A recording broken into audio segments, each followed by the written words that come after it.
السلام عليكم، ازيكم يا حبايبي؟ عاملين ايه؟ يا رب تكونوا بخير. معاكم اماني من قناة اكل هنية مع اماني. ان شاء الله باذن الله هنعمل فيديو جميل جدا عن الكيكة العادية، كيكة يومية كده نقدر نعملها كل يوم. مش تكمل معانا 10 دقايق هنكون خلصناها. ما شاء الله مرتفعة جدا وهشة وفيها طراوة كده.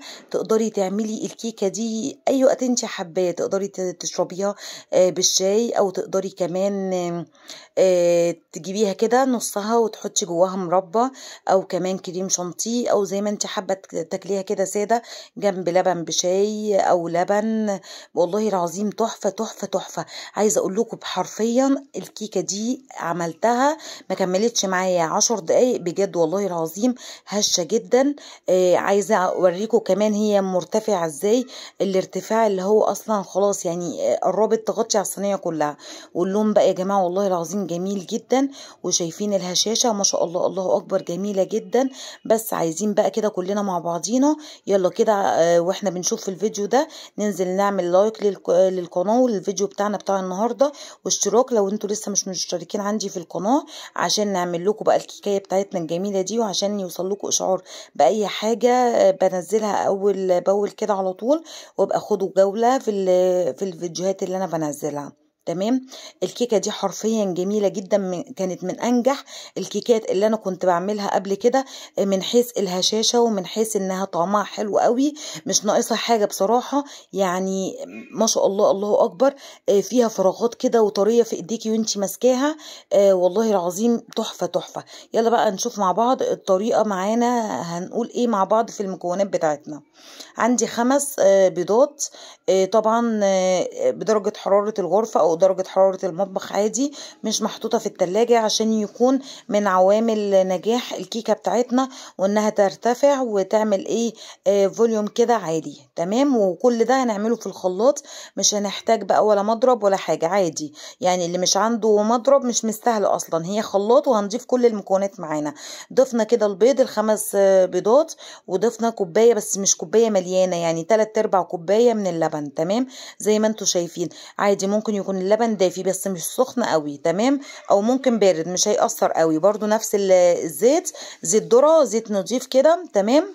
برضو 3/4 كوباية من الزيت، يعني مش كوباية مليانة لاخرها، لا 3/4. تمام. زي ما انتوا شايفين كده المكونات بتاعتي والله العظيم من انجح المكونات بتاع الكيكه اللي هتقدري تعمليها. طبعا انا هنا بضيف السكر كده بقى، كل المكونات الجافه السائله مع بعضيها، بس السكر طبعا عشان لازم يدوب. تمام. انا هنا ضفت كوبايتين ناقصين حاجه بسيطه. تمام. لو حابه تزودي الكوبايه التانية عادي، لو حابه تقللي شويه زي ما يعجبك، وزي ما انت حابه الحاجه مسكره او لا. هي بصراحه كده هي حلوه مظبوطه بالشعرايه يعني، ما فيهاش حاجه. عايزه اقول لكم كمان عندي بقى فانيليا هنا بني. هضيف بقى كده يعني معلقه صغيره من الفانيليا البني، او 3 نقطات كده او 4. ما شاء الله ما بيخلوش زفاره لاي ريحه بيض. وكمان هزود عليهم فانيليا من اللي هي البودر دي. تقدري لو عندك بودر حطي، او عندك فانيليا بني حطي، زي ما انت عندك المتوفر عندك حطيه. الاساسي بقى عندنا التانك ده تانك برتقان. ما شاء الله على الريحه واللون، وما شاء الله في منتهى الجمال. انا هضيف منه بتاع معلقه ونص كده. تمام. هي طبعا مش معلقه ونص من الكبار، هو يعتبر معلقه ونص من الصغيرين، يعني نص الباكو كده. تمام. بس والله العظيم بيفرقوا في اللون وفي الطعم، ما شاء الله بتبقى حلوه قوي. وكمان نسيت ان انا اضيف قدامكم معلقه من الخل، بتفرق قوي في القوام والهشاشه بتاعه الكيكه. تمام يا حبايبي. ضربناها كده في الخلاط لحد ما السكر قصدي العادي ناعم معانا خالص وداب. هنمسك بقى الصينيه عندي دي كانت الصينيه الصغيره، في الصينيه الصغيره اللي هم في الطقم اللي هم 3 مع بعضيهم، دي اصغر واحده. ليه؟ انا عايزاها مرتفعه. تمام. طب انت لو عايزاها مش مرتفعه قوي تقدري تعملي في صينيه وسط او في الصينيه الكبيره. المقدار ده بصراحه يعمل لك كمان صينيه كبيره جدا. تمام. انا بقى حباها تبقى عاليه كده، وهوريكم العلو بتاعها في الاخر كمان. تمام. انا كده حضرت الصينيه بتاعتي ومجهزاها، وقبل ما ابتدي انا كنت مشغله كمان على الفرن. مسكت اول كوبايه من الكوبايات العاديه، المج اللي احنا بنستخدمها لاي حاجه، لشاي او لاي حاجه. نخلت كده الدقيق، وده مهم جدا عشان نجاح الكيكه معانا وتطلع معانا في منتهى الجمال. وكمان الرطوبه بتاع الدقيق، النخل ده بيشيل الرطوبه بتاع الدقيق. تمام. وكمان عشان تطلع مفرغه كده وتطلع جميله. تمام. اهم حاجه ننخل الدقيق كويس، ولو انت نخلاه من قبل كده برضو انخليه تاني وانت بتعمليه. طبعا دقيق جميع الاغراض، او تقولي له دقيق للكيكات. تمام. انا هنا بقى باكل بيكنج بودر، هضيفه كله زي ما انتوا شايفين كده. نزلته كله على كوبايتين من الدقيق، ومش هزود دقيق دلوقتي، وهنشوف مع بعض القوام معانا. رشيت رشة ملح صغيرة، طبعا بيفرقوا وصلنا عن الرسول.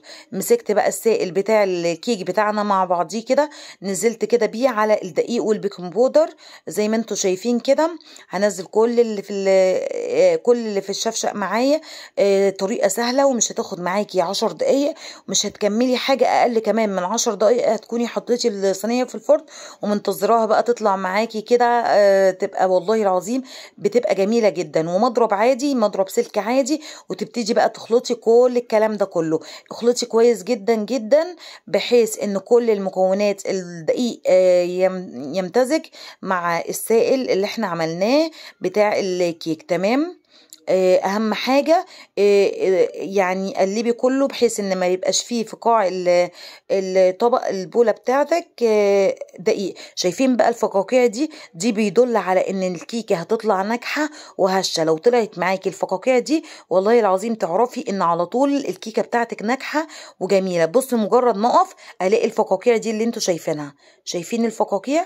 هي دي الكيكة دي والله العظيم حرفيا يا جماعة جميلة. شايفين القوام عامل ازاي؟ ولا تخين قوي ولا اللي هو خفيف قوي، هو كده معتدل جدا. امشوا بالخطوات وبالمقادير دي بالظبط، قسما بالله هتطلع معاكي كيكة في منتهى الجمال. على الفرن بقى على درجة حرارة 180 في الشبكة اللي في النص هتطلع كده. طب دي نزلت معايا ليه؟ لان انا فتحت عليه الفرن في النص وابتديت ضربتها كده بالسكينة، ابتدت هبطت سنة. بس انا يعني عشان انا مش عندي التايمر بتاع الساعة بتاعت البوتاجاز، بس انا حرفيا والله العظيم جميلة جدا وكانت مرفوعة. يعني شايفين الصينية ما شاء الله، الكيكة خلاص كانت قربت ترفع فوق الصينية. يعني شايفين ازاي؟ وكمان الحته اللي نزلت شويه لتحت دي هي خلاص كانت اصلا رفعت لفوق، بس انا عشان لما فتحت الفرن وابتديت اختبرها، طبعا نزلت السكينه كده لحد ما بشوفها ابتدت استوت ولا لا. وهقول لكم كمان انا مش كل بوتاجاز يختلف عن التاني، يعني انا مش هقدر اقول لكم الوقت بالظبط. تمام. يعني انت مجرد ما هتشمي ريحتها تبتدي بقى تبصي عليها بصه خفيفه كده وتشوفي بقى لونها عامل ايه، تتغير واستوى وبقت زي الفل ولا عامل ايه. شايفين بقى يا جماعه القوام والهشاشه؟ بصوا شوف في كيكه حلوه كده بالطريقه دي. والله العظيم الكيكه دي بجد تدخل على القلب على طول ما شاء الله. يا رب يكون الفيديو عجبكم يا جماعه. مع السلامه.